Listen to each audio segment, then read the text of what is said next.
Operation cactus. ஒரு நாட்டை India காப்பாற்றிய இரவு. பகுதி 5. இறுதி துரத்தல், உலகளாவிய அங்கீகாரம் மற்றும் நிலைத்த மரபு. தொடங்குவோம். மாலே நகருக்கான போர் முடிந்துவிட்டது. ஜனாதிபதி மௌமூன் அப்துல் கயூம் பாதுகாப்பாக இருந்தார். சட்டப்பூர்வமான அரசு மீண்டும் ஆட்சியில் அமர்த்தப்பட்டிருந்தது. பல நாடுகளுக்கு இதுவே ஒரு நடவடிக்கையின் முடிவாக இருந்திருக்கும்.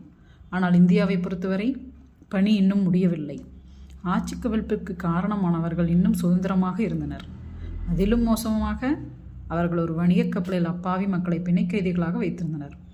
அந்த கப்பல் பரந்த இந்திய பெருங்கடலில் மறைந்து செல்லத் தொடங்கிய போது ஒரே ஒரு கேள்வி மட்டும் மீதமிருந்தது. அவர்கள் தப்பிச் செல்வதற்கு முன் இந்தியாவால் அவர்களை தடுக்க முடியுமா? தப்பிச் செல்லும் முயற்சி. மீதமிருந்த கூலிப்படையினர் இனி தலைநகரை தங்களது கட்டுப்பாட்டில் வைத்திருக்க முடியாது என்பதை உணர்ந்தனர். இந்திய கமாண்டோக்கள் மாலே நகரை பாதுகாப்பாக கைப்பற்றியிருந்தனர். அவர்கள் பல நாட்களாக திட்டமிட்டிருந்த ஆட்சி கவிழ்ப்பு முற்றிலும் தோல்வியடைந்தது. விரக்தி அடைந்த அவர்கள் MV புரோகிரஸ் லைட் என்ற வணிகக் கப்பலை கடத்தினர். இராணுவ நடவடிக்கையை தடுக்க பல பொதுமக்கள் பிணை கைதிகளாக பிடிக்கப்பட்டனர். கப்பல் உடனடியாக தனது திசையை மாற்றி இலங்கையை நோக்கி பயணிக்க தொடங்கியது. சர்வதேச கடற்பரப்பை அடைந்துவிட்டால் தங்களை யாராலும் கண்டுபிடிக்க முடியாது என்று அந்த கூலிப்படையினர் நம்பினர். ஆனால் அவர்கள் ஒரு முக்கியமான உண்மையை தவறாக மதிப்பிட்டனர். இந்தியாவின் வான்வழி கண்காணிப்பு அவர்களை சுற்றி இருந்தது. மேலும் சுற்றியுள்ள கடற்பரப்பின் பெரும்பகுதியிலும் இந்தியா கணிசமான கடற்படை திறனை கொண்டிருந்தது. இந்திய கடற்படையும் நடவடிக்கையில் இணைகிறது. மாலே நகரில் சண்டை முடிவதற்கு முன்பே இந்திய கடற்படை நடவடிக்கையை தொடங்கியிருந்தது. தப்பிச் செல்லும் கப்பலை தடுத்து நிறுத்த வழிகாட்டப்பட்ட ஏவுகணை போர்க்கப்பலான INS கோதாவரி அனுப்பப்பட்டது. மற்றொரு போர்க்கப்பலான INS பேட்வாவும் இந்த நடவடிக்கையில் இணைந்தது. இந்த கப்பல்கள் இந்திய கடற்படையின் திறன்மிக்க போர்க்கப்பல்களில் சிலவாக இருந்தன. இந்த பணியின் முக்கியத்துவத்தை அவற்றில் பணியாற்றிய வீரர்கள் நன்கு புரிந்து கொண்டிருந்தனர். இது சாதாரண கடற்கொள்ளை எதிர்ப்பு நடவடிக்கை அல்ல. அண்டை நாட்டின் அரசாங்கத்தை கவிழ்க்க முயன்ற ஆயுதம் ஏந்திய கூலிப்படையினரை துரத்தும் நடவடிக்கை இது. தோல்விக்கு இடமில்லை. கடலின் குறுக்கே தொடர்ந்த வேட்டை. மணி நேரங்கள் கடந்தன. இந்திய போர்க்கப்பல்கள் தப்பிச் சென்ற கப்பலின் இடைவெளியை தொடர்ந்து குறைத்து கொண்டே வந்தன.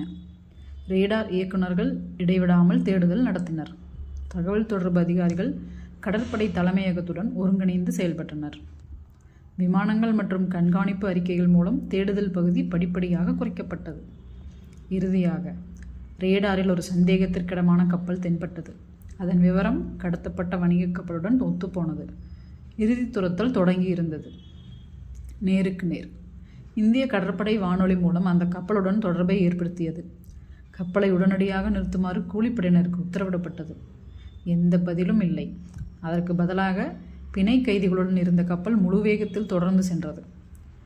இந்திய கடற்படை மீண்டும் ஒரு எச்சரிக்கை விடுத்தது. இன்னும் எந்த பதிலும் இல்லை.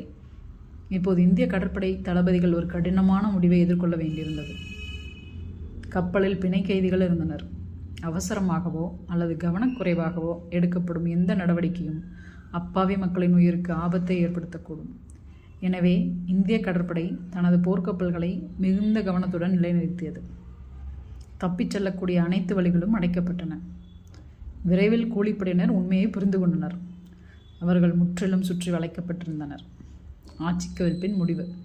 தப்பிச் செல்ல எந்த நம்பகமான வாய்ப்பும் இல்லை என்பதை உணர்ந்த கடத்தல்காரர்கள் இறுதியில் சரணடைந்தனர்.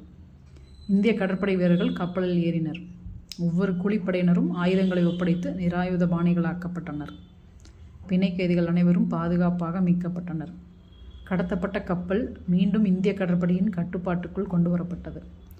ஒரு முழு நாட்டின் அரசாங்கத்தையே கவிழ்க்க முடியும் என்று நம்பியிருந்த அந்த மனிதர்கள் முழுமையாக தோற்கடிக்கப்பட்டனர். ஆபரேஷன் காக்டஸ் வெற்றிகரமாக நிறைவடைந்தது. ஆக்கிரமிப்பு இல்லாத ஒரு வெற்றி. ஆபரேஷன் காக்டஸின் மிகச்சிறப்பான அம்சங்களில் ஒன்று அதன் பின்னர் நடந்ததுதான். இந்தியா மாலத்தீவை ஆக்கிரமிக்கவில்லை. தனக்கு சாதகமான ஒரு அரசாங்கத்தை அமைக்க முயற்சிக்கவில்லை. எந்த பகுதியையும் அல்லது இராணுவ தளங்களையும் கோரவில்லை. சட்டப்பூர்வமான அரசு பாதுகாப்பாக நிலைநிறுத்தப்பட்டதும் இந்திய படைகள் படிப்படியாக திரும்பிச் சென்றன. அவர்களின் நோக்கம் நிறைவேறியிருந்தது.